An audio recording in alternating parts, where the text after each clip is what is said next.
Carnegie Mellon University, Leonard Gelfand Center presents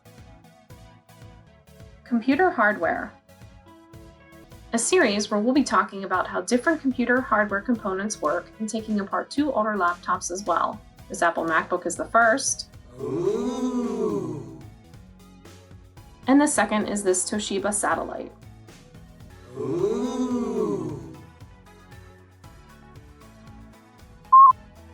Safety first. Please do not attempt to take apart any computers at home. Adult supervision and permission is required. If you have adult supervision, please remember to shut down and disconnect any power supplies first. Finally, taking apart a laptop can void the warranty, so please be aware of that. Now, without further ado,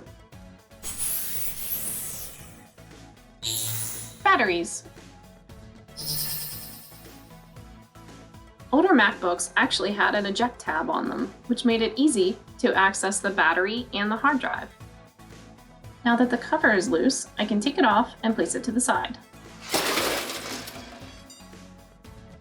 This battery actually has a pull tab, so I'll remove it. And when I hold it up, you might not be able to see, but it does say 10.8 volts and 45 watt hours. We'll talk about what that means in a minute.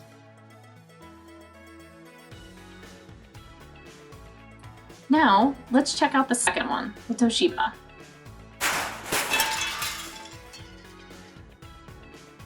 This one has a lock and an eject button, so after I've unlocked it, I can eject the battery. The details on this one are a little bit different. Still 10.8 volts, but this one says 4,000 milliamp hours.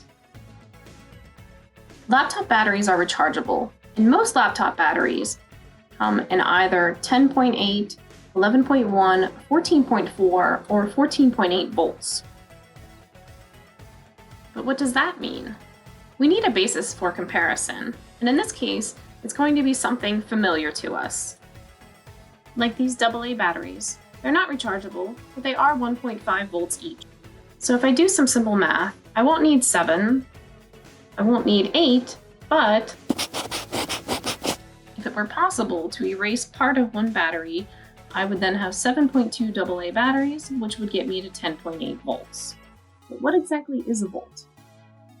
According to dictionary.com, a volt is defined as the standard unit of potential difference in electromotive force in the International System of Units, abbreviated here as SI.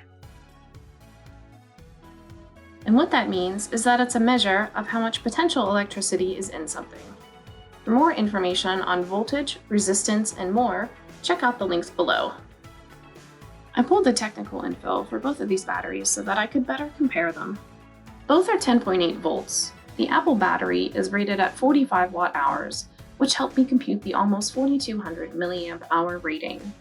The Toshiba battery is rated at 4,000 milliamp hours, which allowed me to figure out the 43.2 watt hours.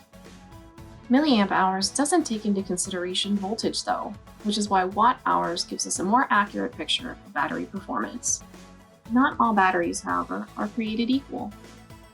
When taking a look at the battery life, the Apple battery lasted up to 5 hours, while the Toshiba battery only lasted 1 to 2 hours. If we look at the originally supplied power adapter voltage, they're at 16.5 and 19 volts respectively. Power adapter voltage is always higher than the battery voltage so that it can supply enough power to run the laptop and charge the battery at the same time. Here we can see that 5.7 volts are left to run the Apple laptop and 8.2 volts run the Toshiba laptop. On a Windows laptop, you can see more information about your battery and what apps use the most battery power by going to Settings and then Battery. To see battery details on an Apple laptop, you would go to Energy Saver and then to Battery. That's all we have for you today, so we hope you enjoyed this video all about laptop batteries. Stay tuned for more computer hardware episodes, and if you're interested in learning more, please be sure to check out the links below. Thanks, and see you next time!